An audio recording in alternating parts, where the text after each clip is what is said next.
So Ismail, it's around 10 days since I last spoke to you. Obviously quite a lot has happened since then. What's the situation in Leicester at the moment?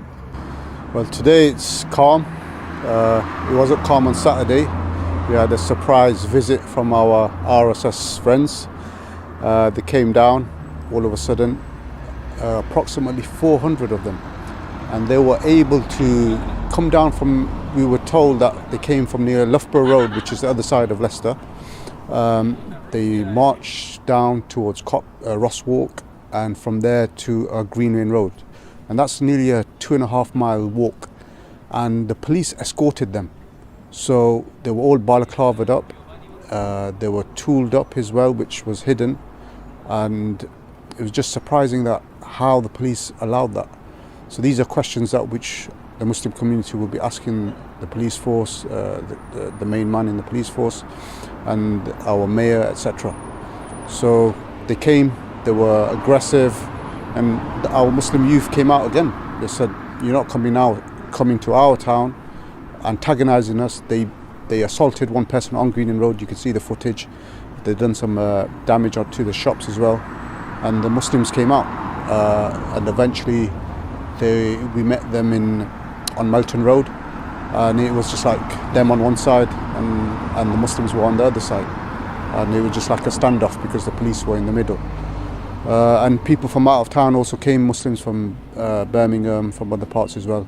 And apparently I heard the M69 or M6 were closed off because the amount of people that were ready to join the Muslims. So alhamdulillah, it just shows that the Muslims feel like a brotherhood. We don't blame anything to the Muslim community or the Hindu community, but we blame to the Hindutva ideology. This is the things that I want to mention very clearly. The reason, and when we are talking about atrocities done by the Zionists, we don't blame the Jewish people or Judaism. Similarly, we don't blame the Hindus or Hindu religion. And this is very clearly I need to mention here as a clergy in Islam.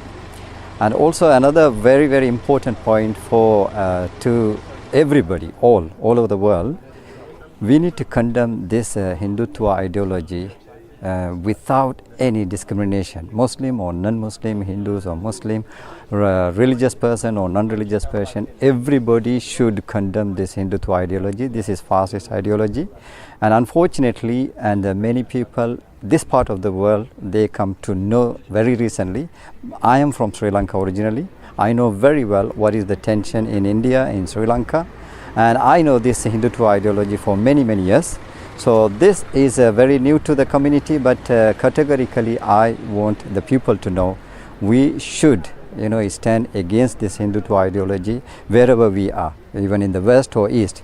If you don't condemn what is happening in India, this is going to continue even outside. This is what we are seeing here. That's an issue for us. They have to address this problem openly. For what reason? I don't know. Maybe they're getting some kind of funding or pressure from the BJP government. That's questions they could answer, or we can delve into the theories.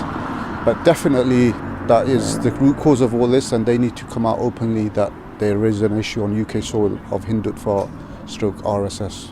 The first step has been, you could say it has happened because their leaders have come out asking for peace and condemning violence. So that's one step.